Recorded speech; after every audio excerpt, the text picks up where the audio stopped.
He wanted to be famous, not in the way most people dream of, not for talent or brilliance or kindness. Luka Magnotta wanted infamy. He wanted the world to look at him, and he was willing to do anything to make that happen.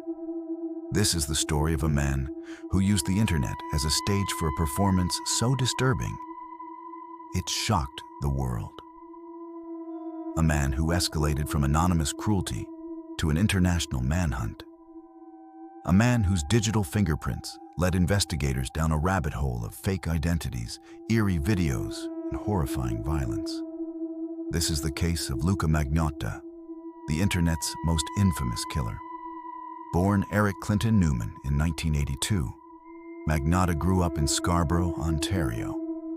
His early life was reportedly turbulent. Diagnosed with schizophrenia and borderline personality disorder, he struggled with mental health from a young age.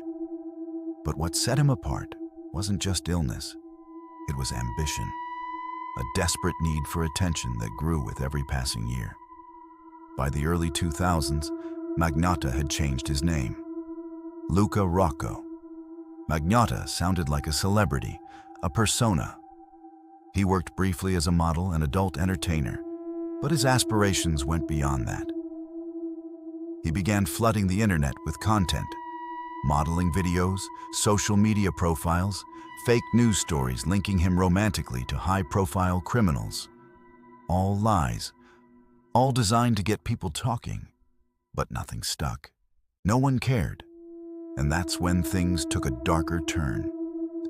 In December 2010, a video appeared online.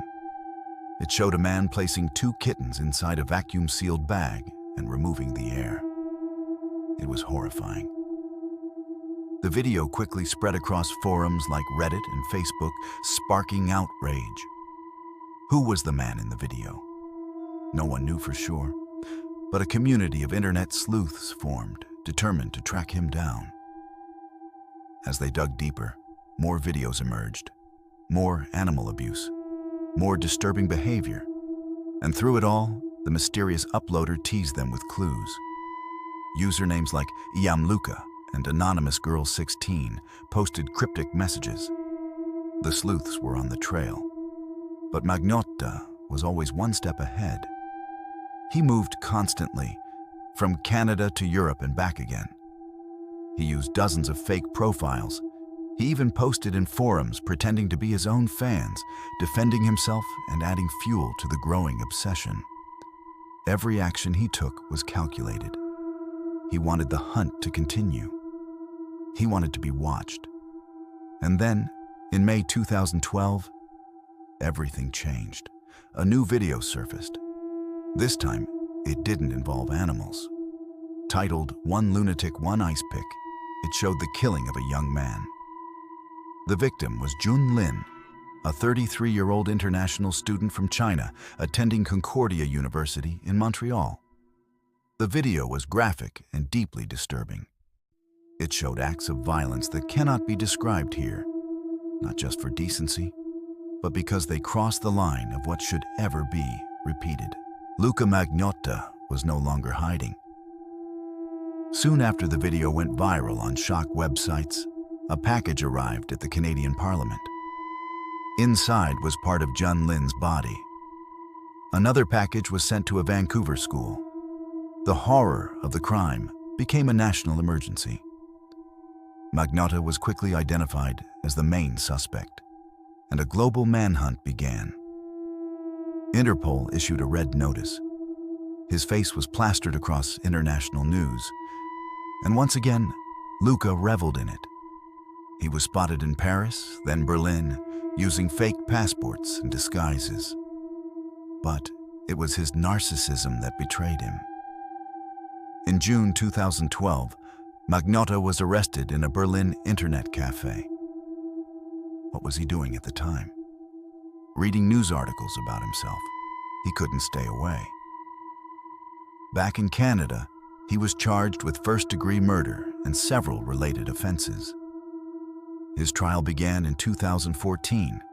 His defense claimed he was not criminally responsible due to mental illness.